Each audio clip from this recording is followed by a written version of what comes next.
Oiê, tudo bem? Estou aqui hoje com a Sara Singer, uma querida nutricionista parceira da gente há muito tempo. E hoje o assunto que a gente trouxe para o Prosa Saudável é anorexia. A Sara teve um histórico com a anorexia na vida dela, é uma pauta super importante que eu acho muito legal a gente estar trazendo aqui para quem já teve ou, enfim, tem algum parente, né, filho, enfim, com esse tipo de problema para ouvir um pouquinho dela. Vamos lá, Sara? Suzy, super obrigada pelo convite. Achei sensacional quando você me contou, abrir esse espaço aí pra gente falar um pouquinho do que a gente faz nos bastidores, né? Dos nossos cafezinhos. É verdade, é verdade. Olha só, então vamos lá. Falando um pouquinho de mim, né?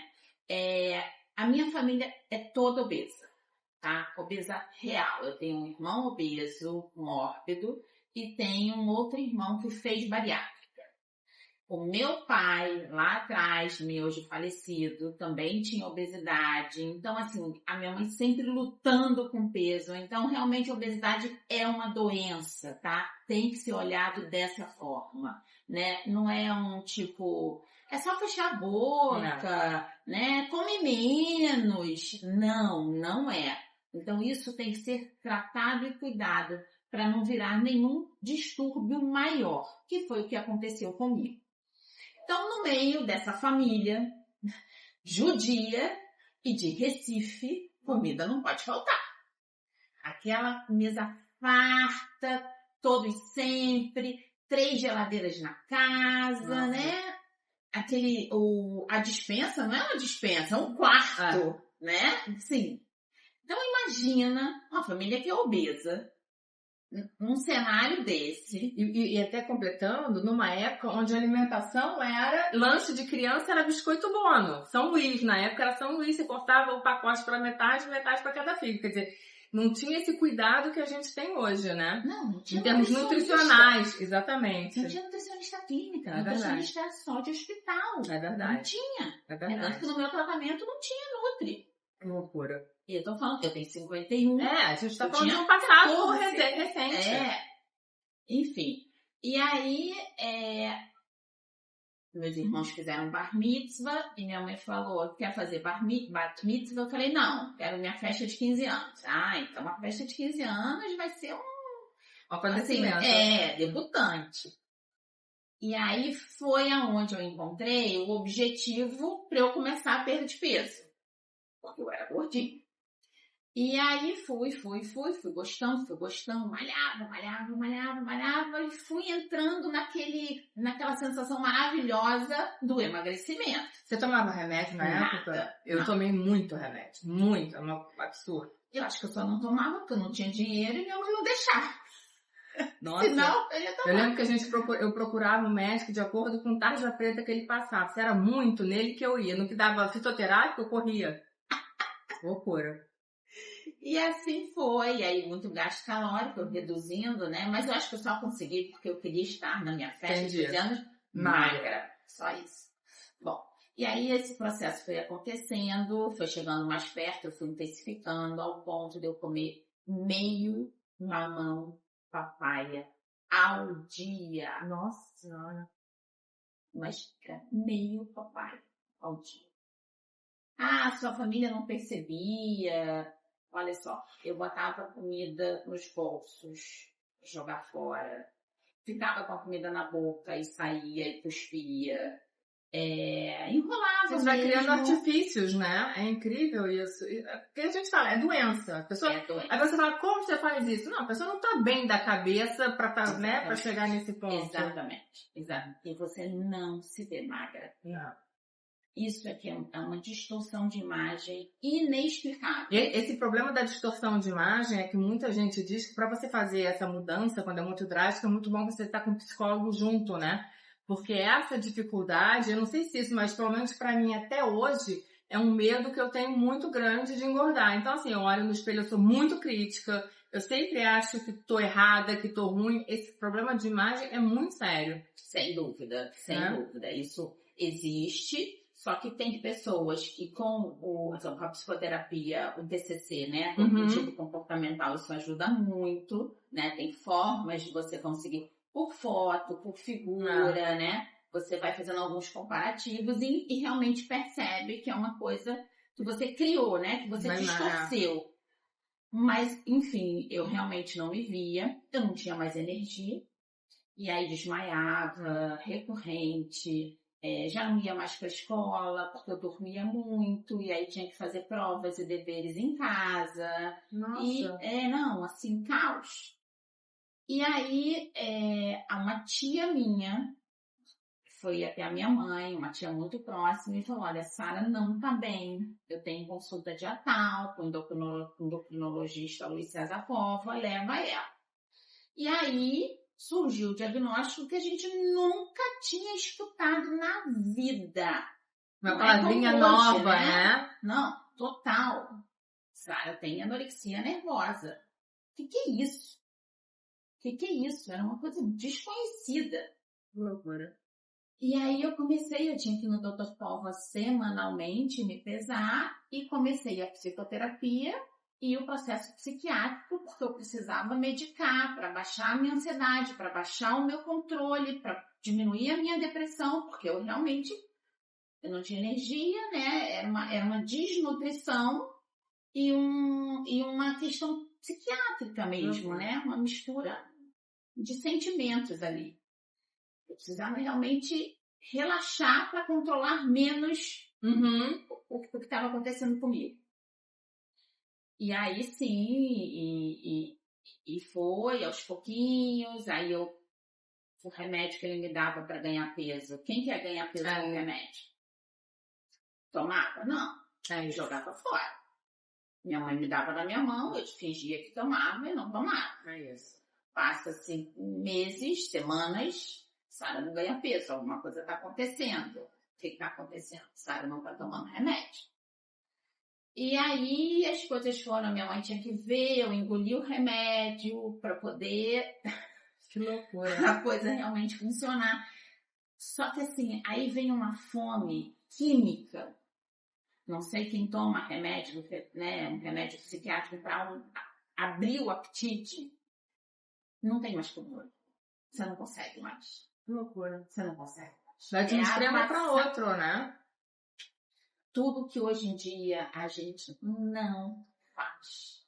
Hoje em dia o tratamento para transtorno alimentar é completamente diferente, graças a Deus, né? A nutrição de lá para cá deu um boom, né? É realmente uma profissão que não existia praticamente.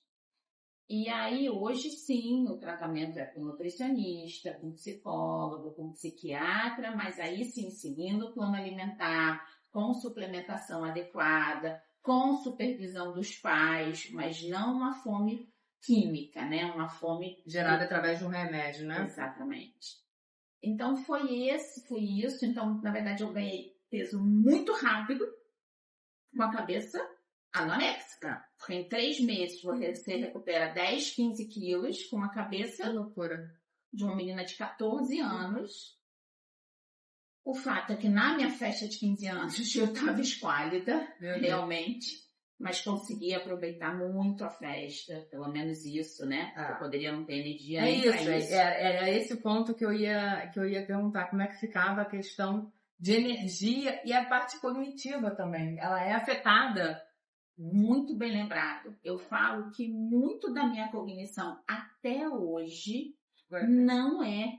E assim, eu tenho lapsos de memória que eu falo assim, meu Deus, é como se não tivesse existido, como se não tivesse... Não, isso não aconteceu comigo. As minhas amigas falam coisas, minha família falam coisas que eu não faço ideia. É triste, muito triste. E assim, hoje eu uso Mega Hair, porque o cabelo não volta. Que loucura. Isso já tem mais de 30 anos e os efeitos ainda estão aí para isso. É verdade. Eu tive que fazer tratamento para engravidar, porque a minha amenorreia, que é a falta de menstruação, foi dos 14 aos 35 anos. Que isso? Mesmo eu voltando ao peso, eu não voltei a menstruar regular. Que loucura isso, gente. É impressionante, né? Assim, hoje em dia, tudo que a gente está falando aqui parece uma coisa um pouco óbvia, só que a gente tem que lembrar que há 30 anos a lupa que a gente tinha sobre isso não era essa, Não existia. né? Então, assim, é que eu digo, eu ia a médicos, a anfetamina, todas as inas da vida a gente tomava, e eu tinha também essa questão de imagem, não forte assim, mas eu lembro que uma vez eu morava em São Paulo, e isso eu já tô falando, já tinha uns 20 e poucos anos, e eu fazia dieta da proteína, e a dieta da proteína na época era queijo amarelo, queijo amarelo, queijo amarelo, queijo amarelo, dava uma dor de barriga enorme, você perdia todo o potássio, etc. E eu lembro que eu tava na rua, abaixei quando eu levantei para procurar um shampoo, quando eu levantei tive um teto preto, horroroso, e falei, não estou bem alimentada. Vou no Extra, tinha um Extra ali na João Cachoeira, falei, vou ali, vou pegar alguma coisa. O que aconteceu? Eu dei 2 passos, desmaiei dentro do Extra, acordei com tapas no rosto e a médica do Extra me enfiando uma banana. E eu tive a pachorra de falar que eu não podia banana porque eu estava de dieta. Olha isso! Eu sei que saí de cadeira de roda, queriam me levar para o hospital, a minha pressão estava tipo 8 por alguma coisa. Então, assim, a gente faz alguns absurdos por uma total falta de conhecimento ou até no modismo, né? Devia ter até diurético na sua óbvio que tinha. Além da dieta cetogênica. Então, assim, é uma coisa que a gente faz muito baseado em modismo. Graças a Deus, hoje, eu acho, e eu falo isso para as minhas clientes, que às vezes vêm me pedir opinião, eu digo, gente, a gente tem tanta nutricionista hoje que estuda, né, que está super por dentro. Então, hoje em dia, as informações estão muito mais à nossa disposição. É importante a gente estar procurando uma profissional que a gente se identifique e siga aquela linha, ao invés de ficar entrando em modismos ou indo através de informações, porque é isso, né? Você chega a desmaiar, você chega a ter um quadro de anorexia, quer dizer, e que vem, que acarreta outros problemas muito mais sérios, né? A questão toda que você teve de tratamento para engravidar, a queda de cabelo. Eu vou contar uma particularidade aqui. Eu sempre tomei muita anfetamina até dos meus 14, gente, eu lembro disso, dos 14 até a Visa Proibir. Sim. 2002, sim, por aí. Olha quanto tempo. E teve uma vez que eu fui fazer uma ressonância na cabeça, onde foi encontrado alguns buracos no meu cérebro, muitos causados por isso. Sim. Então, assim, eu até tenho uma memória muito boa, mas, enfim, obviamente eu não ia bem nos estudos, etc. E a gente não entendia muito bem o porquê, e tá aí, na minha ressonância, isso apareceu. Então, assim, a gente está falando de um assunto super sério, né? Quando a gente diz hoje o acompanhamento nutricional, é muito mais do que o emagrecer, assim, é pra gente se cuidar e ter uma vida saudável, né? A gente ter uma qualidade de vida. Exatamente. Exatamente, todo mundo durando muito mais, né? É verdade. Você já pensa realmente diferente. É verdade. Você pensa em se cuidar, em manter a saúde mental, a saúde física, né? A saúde emocional. Porque são os pilares, não adianta, né? É um sono de qualidade, são relações saudáveis, né? Uma alimentação equilibrada, uma natureza, né? Para reconectar. É isso. Então, assim, você precisa estar realmente buscando as coisas que te fazem bem, né? E entendendo mesmo, né? Que tem situações inúmeras de férias, de vida social, de tomar um café com um amigo, e que tá tudo bem, né? Que você vai comer seu bolinho ali gostoso, uma delícia, desde que você tenha todo o resto equilibrado, né? Que você tenha um hábito adequado, um hábito bom. E aí, nessa de me reconectar, enfim, e eu faço retiros, eu adoro. E num retiro tinha um dia do silêncio e a gente tinha um caderninho para escrever. Com a Carol Pressoto, da Medicina da Consciência, que eu amo. A gente foi para o Alter do Chão, delícia. E eu comecei a escrever tudo o que aconteceu comigo. E dali surgiu a ideia de escrever um pouquinho sobre a minha história. Então, hoje em dia, a gente já está tudo pronto, o livro está na gráfica, e eu vou poder dividir realmente, né? Com a minha família, os meus filhos, os meus pacientes, os meus amigos, né? Um pouquinho de como eu sobrevivi, né? Eu poderia realmente ter morrido. Eu cheguei a 39 quilos. Nossa. Com 1,70 m. 39 quilos. Caramba. Então, assim, é muito sério. Eu não fui internada. Acho que porque naquela época nem se internava. Porque eu acho que não, hoje em dia... Era visto de uma outra forma, né? Era visto quase como uma frescura. Era uma outra visão dessas doenças todas. Era visto de uma outra lupa. Então, né? A gente Totalmente. não pode... E é isso, né? A gente também não pode falar, nossa, sua mãe não reparou. Não é isso, gente. O contexto era outro. Não existia. Né? Exatamente. O contexto era outro. Lá em casa, eu, ao contrário de você, lá em casa todo mundo era magro e eu era a única gordinha. E o meu irmão tinha uma alergia muito séria, exposta. A alergia dele era vista como doença. O meu era visto como falta de vontade de mudar. Então, assim, ele não podia comer chocolate, não tinha nada lá em casa de chocolate. No entanto, tinham trocentos bolos, porque, Suzy, é só você não comer. Então, assim, não era visto como uma doença. Eu sou uma pessoa extremamente compulsiva, então tem que me cuidar, tem que ficar de olho nessa história da compulsão. É uma coisa que a gente acha que curou, não cura. Ela tá lá guardadinha no primeiro gatilho emocional, no meu caso emocional, que vem, ela aflora e aí é uma sensação horrorosa de você não se sentir potente para lidar com aquilo. Não é possível que eu não vou né? Não controlar a comida de 5 bombons, enfim, não controlo. Então, é importante.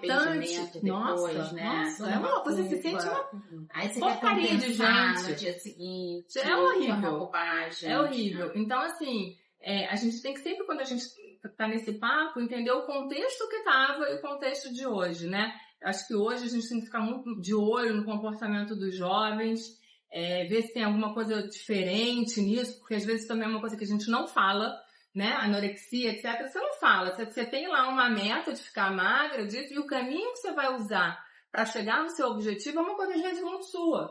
Até porque você vai falar para alguém te atrapalhar. Exatamente. Para alguém te tirar do que você mais quer. Exatamente. Você não vai falar. Não vai falar. Então você tem que ver, tipo assim, o seu filho chegou em casa e falou, mãe, já comia. Uma vez, 2 vezes, 3 vezes. Filho, a mesa tá posta. Não, vou comer mais tarde. Quando você começa a entender que ele tá fugindo de fazer a refeição como antes, né? Que as pessoas estejam vendo, né, o que ele tá comendo, algo está acontecendo.